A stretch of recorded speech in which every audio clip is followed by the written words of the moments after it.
You guys got to remember, you got to make it Mexican size. I mean, despite what people say, good things do come in small packages. You just got to unwrap them a little bit slower, if you know what I mean. Ooh, I guess I'm going to do it hangman style. All right, ladies and gentlemen, my name is Patrick Bernoso, and the last time we were here, I left off on some stories, so we're going to do a little bit of this and a little bit of that. And, you know, I saw some kids playing darts outside, and it reminded me of a funny story about my parents. Now, who here is married? All right, yeah. Good for you. You guys are brave. I appreciate it. You know, you guys are braver than I am. I must say, I'm happily divorced. Brings a tear of joy to my eye each time I think about it. My parents were together until my dad died. And man, they had some arguments. Knockdown, drag out, no holds bar arguments. Like, literally, if I wasn't being, if I couldn't say the F-bomb right now, there'd be a lot of it. My dad streamed in the F word the way Lord Byron did poetry. You would not believe it. That man was the prince of cussing.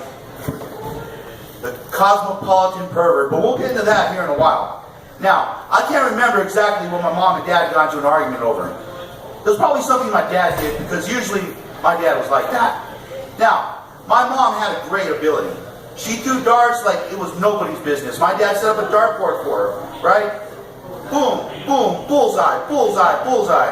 And one day my dad's sitting there on the couch, right next to the dartboard. All right? Yeah, you guys have seen where it's going, huh? Now, she's sitting there.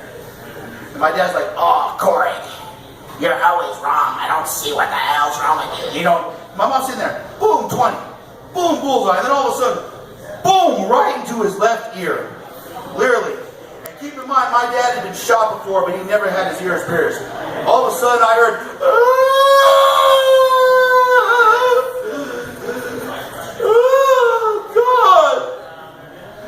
God! She stabbed me, son!" You know, and I'm trying not to laugh. You know, because I'm going to tell you, blood openings were like nails in my house, and I was well fed. I'm going to tell you. So I'm fighting my instinct to laugh. And at the same time, this is funny as hell, because, you know, my dad was a big, kind of like Magilla Gorilla type man. And, you know, just to see him like, "Oh my God, it's in my ear." It was just so freaking funny.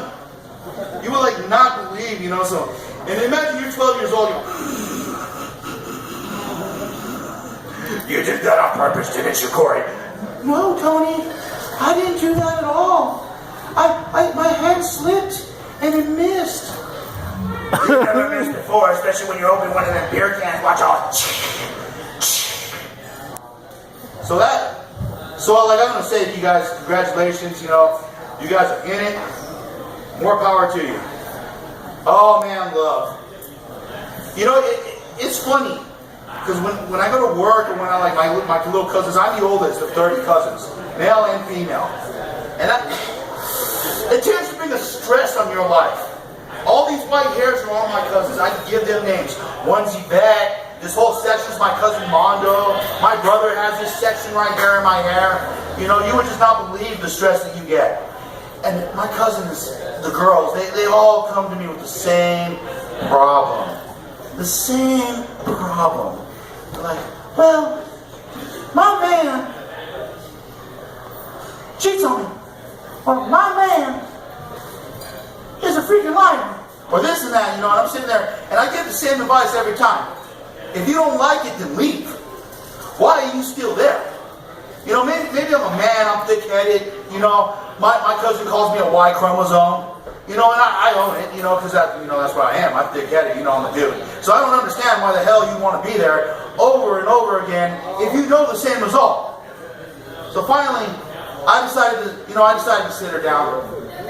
And I was like, "Look, I'm going to talk to you. I'm going to tell you for real. All right?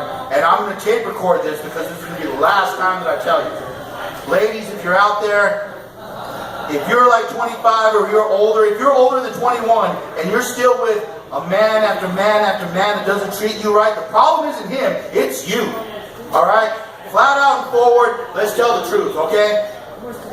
Now, if you know what you're worth, then go and get what you're worth, okay?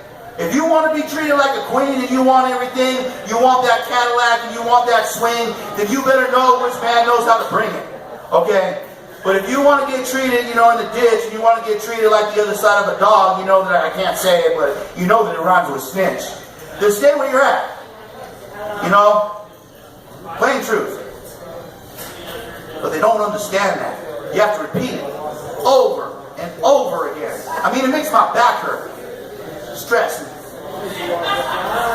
Why don't they just do what I say? It's a little odd to me. Now for me, I think, my life's horrible with women. I don't date anymore. I mean, I totally gave up on it. I just decided, I might as well live like a monk. It makes my life a lot easier. I got more money for me. I got a little more booze right on the express, Benjamin Franklin once said that beer is proof that God loves us and wants us to be happy. So I've been following that philosophy. But still, my friends come up to me, couples, and they ask me, Patrick. And I'm like, what? Well, can't you see I'm trying to enjoy my beer? We want to talk to you. About what? Well, what do you want to talk to me about? You're interrupting my Budweiser time. Well, we're having problems in our relationship. I'm like, why are you coming to me? Why?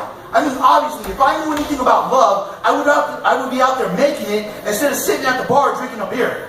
I mean, come on, let's put 2 and 2 together. Oh, my Lord.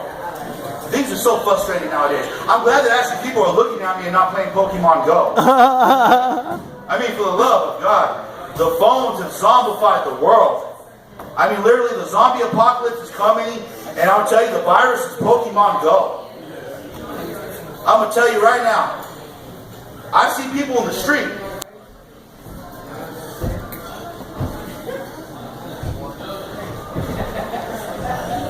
I see it.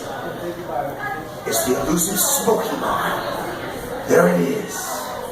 All I gotta do is throw this fake little Pokeball by rolling my magical phone this way. Oh my God, is that a car? And the whole time the dude wakes up from the coma. Did I get it?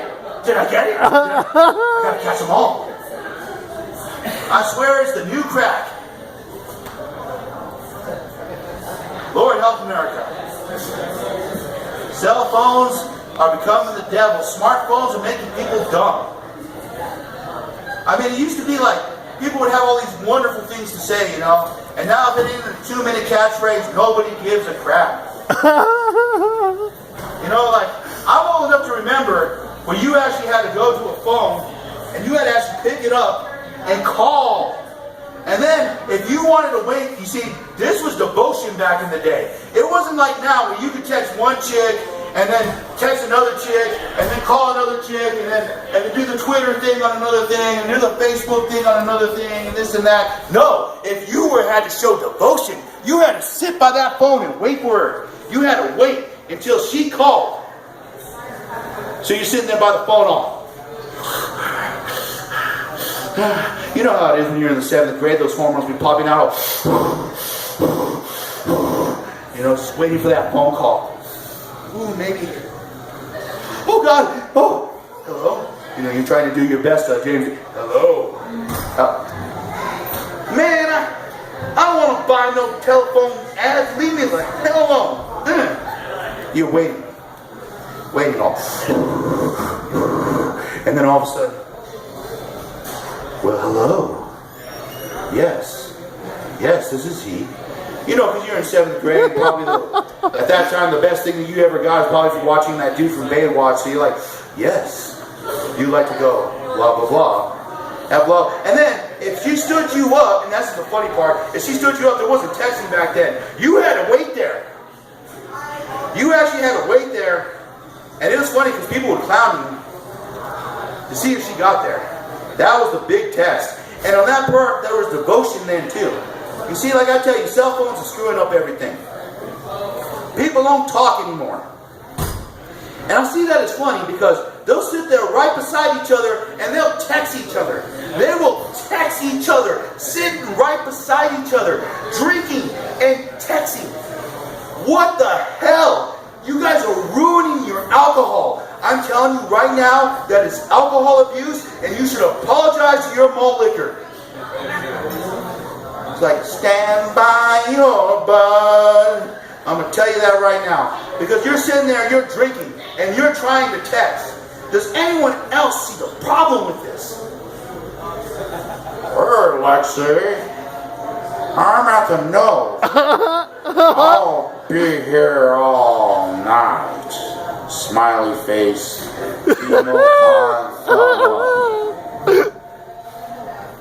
You can accomplish that embarrassing yourself on a phone call. What? I mean, you probably sound better too. I mean, like, at least when you're drinking and you talk, you have some control over your motor skills to a point. Not when you text. And not when there's autospell. Believe me, I know. Autospell is the devil. I'm going to tell you right now. You're sitting there like, you try to put it in. Hi. And then it goes H-A-G-H. And I'm like, I didn't want that word. And you're sitting there talking to the phone because you assume that your phone is smarter than you because it's a smartphone. And you're like, phone, do something for me. Laugh for me. I'll pay $200 for you. And I'll pay $300 a month using up all my gigs. Do something for me. You know, the day that your phone lies to your woman is the day that I will call it a smartphone. Until then, it's all imitations. And I'm going to tell you, ladies, people in the new relationships, if you love your husband, if you really, really wanted to work with your man, if you want to keep the love and the fire in your relationship, buy your husband a urinal. I'm going to tell you right now, that's going to solve all kinds of fights over the years. And don't buy one of those ones that look like the toilets. We'll miss that